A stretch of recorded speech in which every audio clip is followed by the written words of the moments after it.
కొద్దిసేపట్లో GHMC general body meeting జరగనుంది. 4 నెలల తర్వాత మీటింగ్ జరుగుతోంది.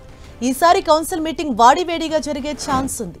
జీహెచ్ఎంసీ కార్యాలయం వద్ద బీజేపీ కార్పొరేటర్లు వినూత్న నిరసన చేపట్టారు. లాంతర్లు, ట్రాక్టర్, పారా, ప్లకార్డులతో నిరసన చేపట్టారు. నగరంలో రహదారులు గుంతలమయంగా మారాయని ఆగ్రహం వ్యక్తం చేశారు. నగరంలో వీధి దీపాల నిర్వహణ సరిగా లేదని బీజేపీ కార్పొరేటర్లు ఆందోళన చేశారు.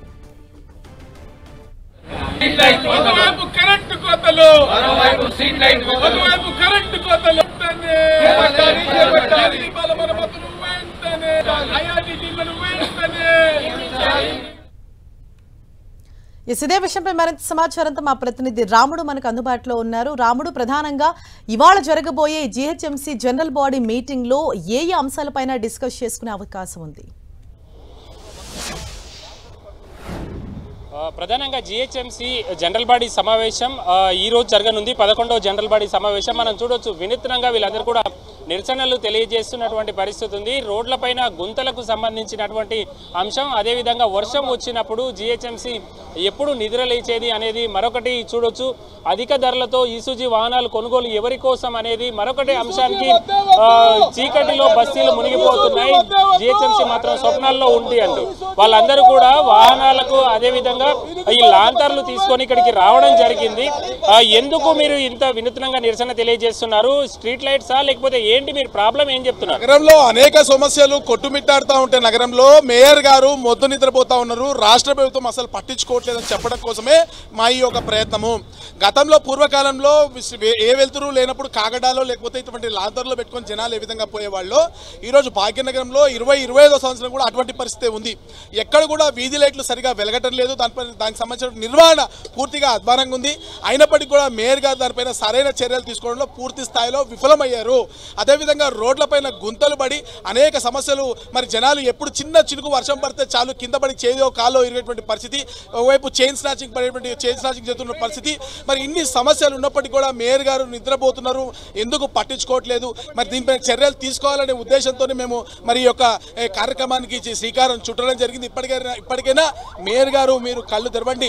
కనీసం ఈ 6 నెలలు అయినా, 4 సంవత్సరాలు ఏం చేయలేదు, 6.5 నెలలు అయినా సరే మీరు చర్యలు తీసుకోండి. మీరు అంటే ప్రధానంగా అధిక ధరలతో ఈసూజీ వాహనాలు అంటున్నారు, ఏంటి దీనికి సంబంధించినటువంటి అంశం ఏంటి? అసలుకి ఈసూజీని వాళ్ళు ఏర్పాటు చేస్తున్నారు. అసలు నిజంగా దానికి కారణం ఏంది? అంతకు ముందు ట్రాక్టర్లు ఉండేవి, ట్రాక్టర్లతోటి ఎక్కువ క్యూబిక్ మీటర్ ఆఫ్ మట్టిని అవన్నీ సేకరించేవాళ్ళు. అట్లాంటిది ఈ రోజు ఈసూజీని పెట్టి దాంతో ఎంత క్యూబిక్ మీటర్ తీసుకొస్తున్నారు? అసలు ఎక్కడికి వెళ్ళగలుగుతుంది? చిన్న చిన్న గల్లీలోకి అసలు అది పట్టను కూడా పట్టట్లేదు. మళ్ళీ అట్లాంటప్పుడు ఎక్కువ డబ్బులు నియమించి ఇవెందుకు చేస్తున్నారు? మీ సొంత లాభాల కోసమా, లేకపోతే నిజంగా ప్రజల కోసమా? ప్రజాధనాన్ని మీ సొంత లాభాల కోసం వ్యర్థం చేస్తున్నారు అని చెప్పి ఇవాళ తెలపడం జరుగుతుంది. ఏంటి వినూత్నంగా నిరసనలు తెలియజేస్తున్నారు? బడ్జెట్ సమయంలో ఏమో భిక్షాటన చేశారు, ఇప్పుడు ఇలా చేస్తున్నారు. ఏం సమస్యలను మీరు ఈరోజు కౌన్సిల్లో చర్చించనున్నారు? వేల కోట్ల రూపాయలు బడ్జెట్లో కేటాయించినప్పటికీ గతంలో మేము వీధి దీపాల గురించి మాట్లాడినాం. ఈరోజు ఆ సమస్య అట్లనే ఉన్నది. హైదరాబాద్ రైజింగ్ అని ఆపరేషన్ సింధూర్ నుంచి ఈడు నుంచి మనకు మిసైల్ పంపించిన హైదరాబాద్లో వీధి దీపాలు లేవు. మిసైల్ పంపించిన హైదరాబాద్ నుంచి రోడ్లు బాగలేవు. మిసైల్ పంపించిన హైదరాబాద్ రైజింగ్ నంబర్ 1. దీంట్లో ప్రతి బిల్డర్ దగ్గర 50 నుంచి 60 రూపాయలు ఎస్ఎఫ్టీకి వసూలు చేస్తున్న ఈ ప్రభుత్వం ప్రజలకు కల్పించాల్సిన మౌలిక సదుపాయాలు కల్పించడంలో ఫెయిల్ అయింది. ఈ మేయర్ మొద్దు నిద్రలో ఉన్నది, ఆమెను మేల్కొల్పాలే. ఈరోజు మాత్రం వదిలేది లేదు. ప్రజలు పడుతున్న ఇబ్బంది ప్రతి ఒక్కటి కూడా వాటిని అడ్రస్ చేసే వరకు భారతీయ జనతా పార్టీ ఊరుకోదు అని చెప్పి ఈ సందర్భంగా తెలియజేస్తా ఉన్నాం. అంటే ముఖ్యంగా ఈ అంశాలను అధికారుల దృష్టికి తీసుకెళ్తున్నారా? కమిషనర్ కొత్తగా వచ్చారు, ఆయన ఏమంటున్నారు? అసలు ఈ కమిషనర్లు 6 నెలలకు ఒకసారి మారుతున్నారండి. ప్రజల సమస్యలు మాత్రం అటకెక్కుతున్నాయి. ఇప్పుడు ఈఎస్ఎల్ కాంట్రాక్ట్ అయిపోతుంది, వారి యొక్క త్వరతో ఇబ్బంది ఉన్నదంటే మీరు తెలుసుకోవాలి. ఇటు ట్యాక్సులు కడుతున్నటువంటి ప్రజలు వాళ్ళ సమస్యలు మాత్రం తిరగడం లేదు. కాబట్టి మేము ఊరుకోము. నిన్నగాక మొన్న మా కేంద్ర మంత్రి కిషన్ రెడ్డి గారు ఒక కాలనీకి పోతే, అన్న మాకు సంవత్సరం నుంచి మా వీధిలోకి వెళ్ళట్లేవని చెప్తున్నారంటే సమస్య ఎంత గంభీరంగా ఉందో మీరు అర్థం చేసుకోవాలి.